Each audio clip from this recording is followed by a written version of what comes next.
You know, it's not Saturday night, it's just Monday morning.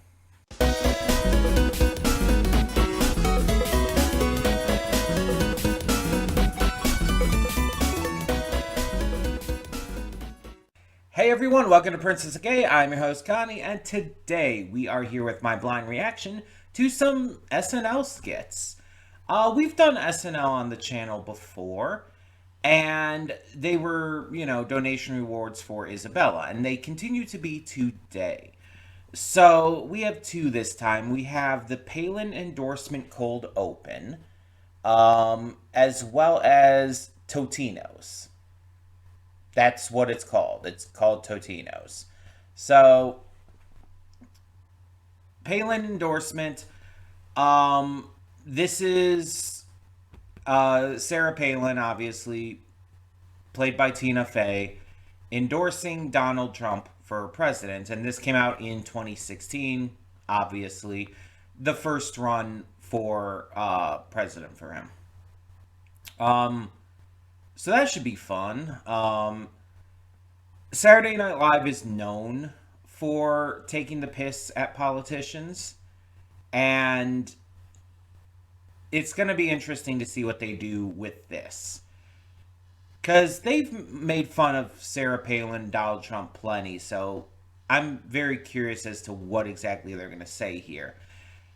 And to as a reminder, this is going back to like 2016, so this is not going to obviously include more recent controversies and stuff involving either of these two, but especially Trump. And then Totino's. Totino's is the pizza roll people. Like, do they do anything else? All I know them for is pizza rolls. I don't know if they have any other products. But either way, Totino's, I assume it's just going to be something about that. Probably some kind of pizza roll product parody. Alliteration. That's what I assume. Because the commercial parodies are also something that SNL does a lot. So I guess there's not much else to get into here. Let's just check this out and see what we have in store. Hold up just a sec. Before you click that link down in the description below to get to today's video, I want to remind you of all the awesome content we have both on this channel and the Princess of Gaming channel. Let's check it out.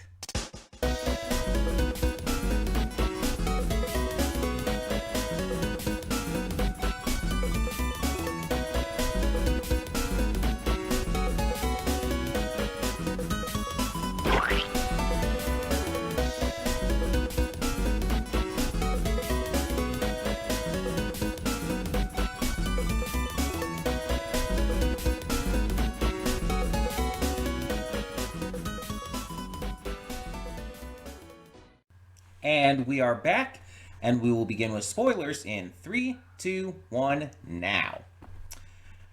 So, let's talk about these. So first we have the Palin endorsement and everything, the cold open. This, like I said in the reaction, is definitely a sign that this did come out before he was elected and everything. Because it's trying to paint Trump as if he's like, okay, he's an egomaniacal weirdo. He's kind of crazy, but he's not like full-blown nutcase. In fact, it seems like he's like expressing like that Sarah Palin is a nutcase. And that he's like kind of almost in shock at how crazy she is and how weird she is and the things she says and all or does or her energy. And it's wild because it's like it's making like this concerted effort that she's saying things that he wouldn't support or be into or is like too far even for him, and it's like it's not. It's like not at all. In fact, it's actually very light compared to how Trump actually is. And again, it's like with this coming out in 2016 prior to him being elected the first time, it's like, I guess it's just because we didn't know him as well at that point, unfortunately. And so it's like, we just didn't know how bad he was yet. But it's so wild to like he's like almost kind of making fun of the fact that she called like Geraldo Rivera an illegal immigrant, and it's like Trump would literally do that. Trump literally would just call someone an illegal immigrant because their name sounds even slightly Hispanic. Trump would deport natural born citizens. He doesn't give a shit. He's been trying to. It's like, what? This guy is like certifiably batshit insane. He's sexist, he's racist, he's xenophobic, he's homophobic, he's every flavor of bigoted there is. He's crazy, he's weird, he says things that makes no sense. Nothing about like this would be like out of pocket for him.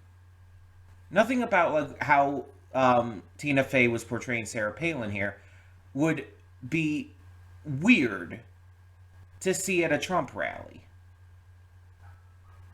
Again, it'd actually be very fucking tame. I wish this was all we saw at Trump rallies. I wish that Trump were like how he's portrayed here. Because if Trump were how he's portrayed here, you know, he wouldn't be as dangerous. He wouldn't be as fucked up. He wouldn't be as horrific for this country and planet in general. If Trump was how he was portrayed here, he wouldn't be one of the actively worst people on this planet. But unfortunately, he is one of the worst people on this planet because he is so far gone from what either of these caricatures are portrayed as. He's so aggressively worse than like both this portrayal of him of Trump and this portrayal of Palin. And it's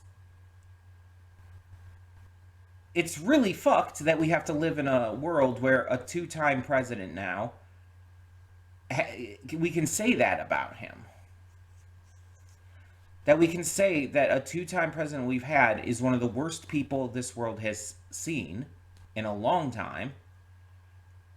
And that he's, you know, that batshit crazy, that, you know, terrible. It's just, it's so actively upsetting.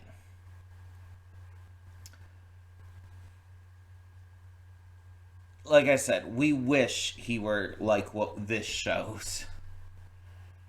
Um, I was also questioning why he kept interjecting. Like, this is supposed to be like a campaign endorsement.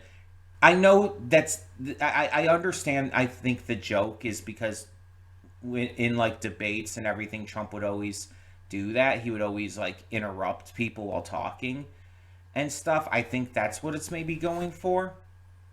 But it's just like if she's endorsing, she would be continuously talking. He wouldn't be interjecting randomly to give his 2 cents on what she's saying, with the camera focusing on him and like the audience like focusing on what he's saying about her. And then mind you, it does the same thing later when he's talking. It interjects to her and she's like, oh, I don't actually support him. He just promised me a spot in the cabinet. And it's just like, what? In terms of comedy, I didn't really find it funny. And I think it's because of the modern context we have.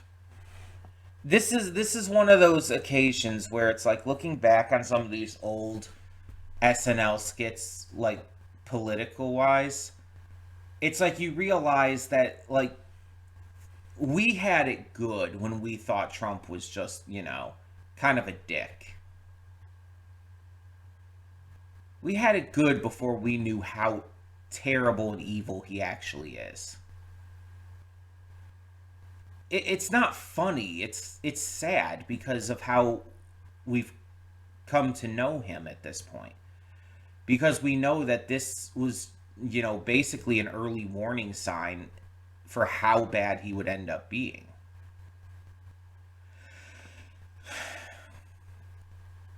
It was it was more depressing than anything. But let's talk about the second skit we had here, Totino's.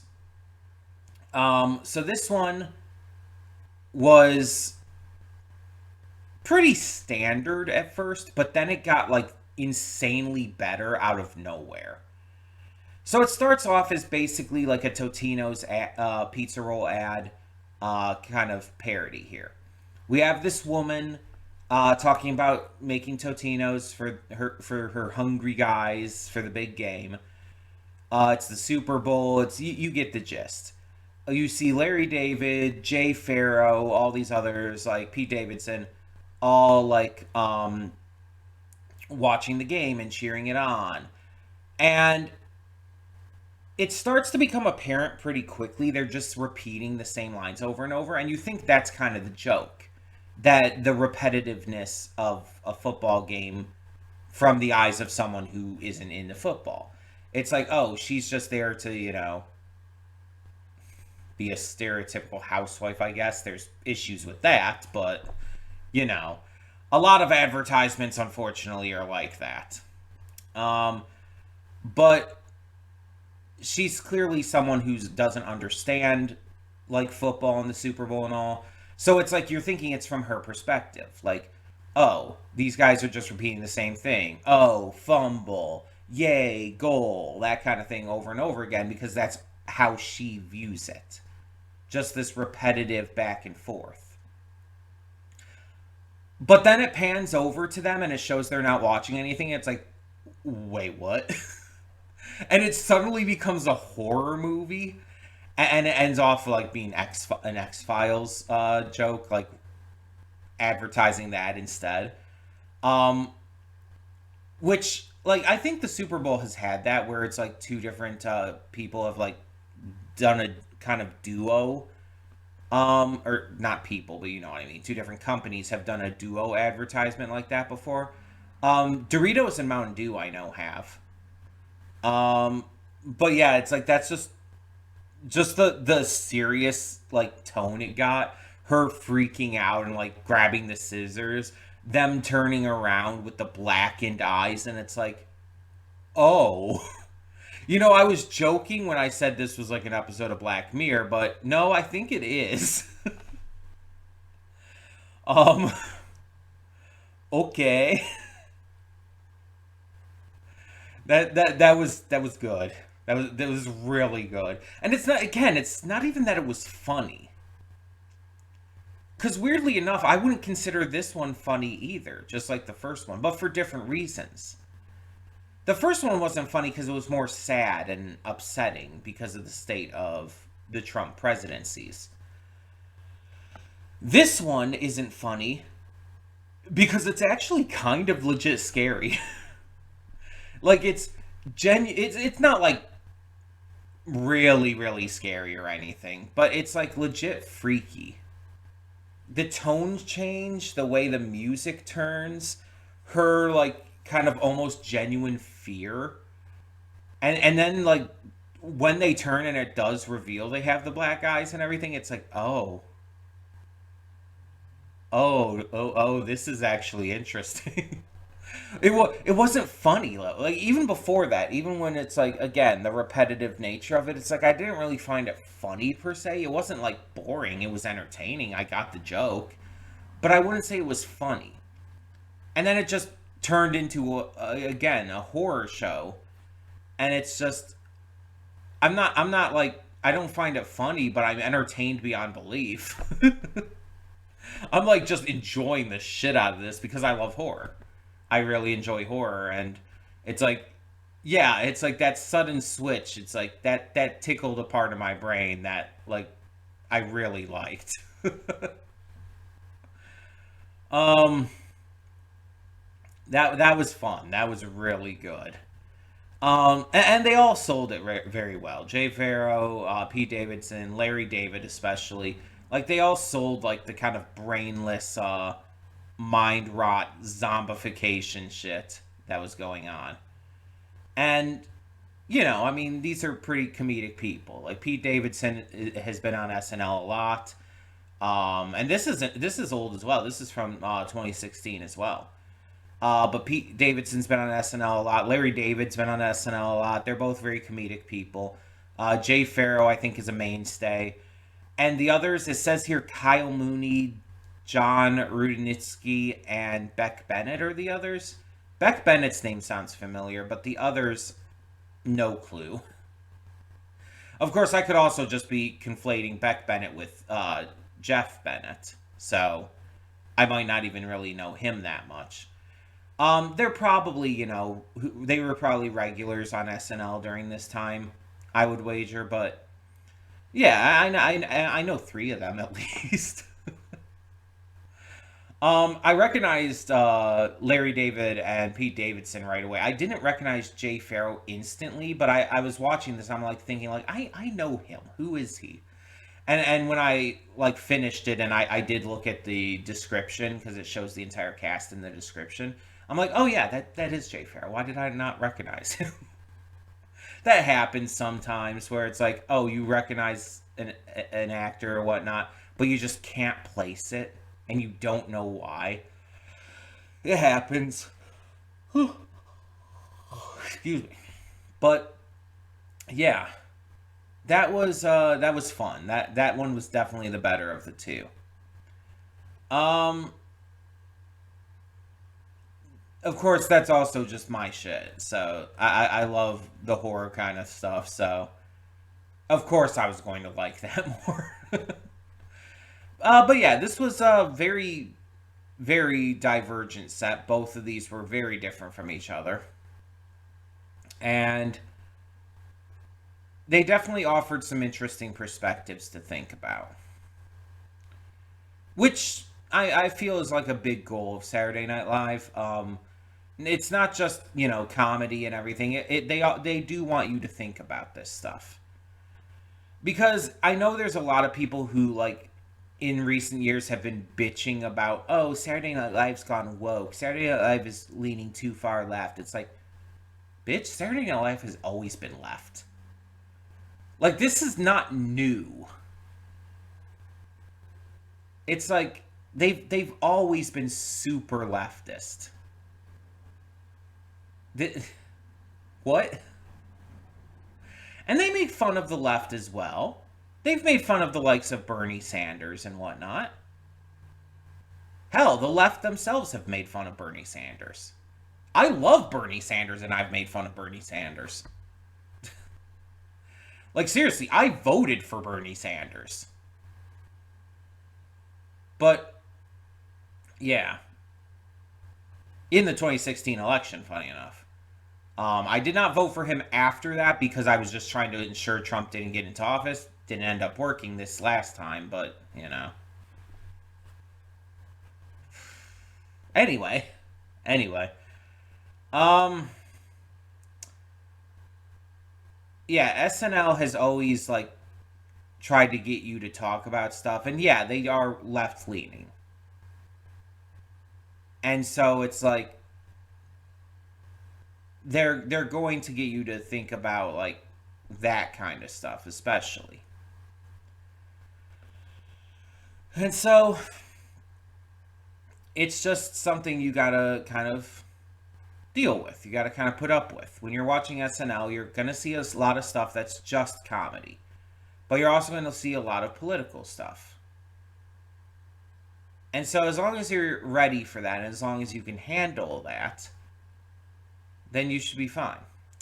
As for the entire issue with the the quality dipping at points, I have no idea why that was happening. don't think I have too much open on my browser. But it was like there were points where it would like dip in quality, like from 720 to like 480 or whatever. And it's just like, why is it doing that? But then it would go back up eventually, and it's like, usually that kind of thing would happen if I'm running too much, but I don't think I am. I'm not running like that much more than usual. So I don't know. But it didn't go like too bad to where it was unwatchable or anything. So it's one of those dangers with watching something off of YouTube directly. Um but at least it remained watchable the entire time. So I do apologize still. Hopefully it didn't hurt your experience at all. That being said, thank you all so much for tuning in. As always, thank you to Isabel for donating for these. And yeah, really, really enjoyed the second one, especially. The first one depressed me, but really enjoyed the second one. Um, so for now, I'm Connie and I'm signing off. See y'all next time.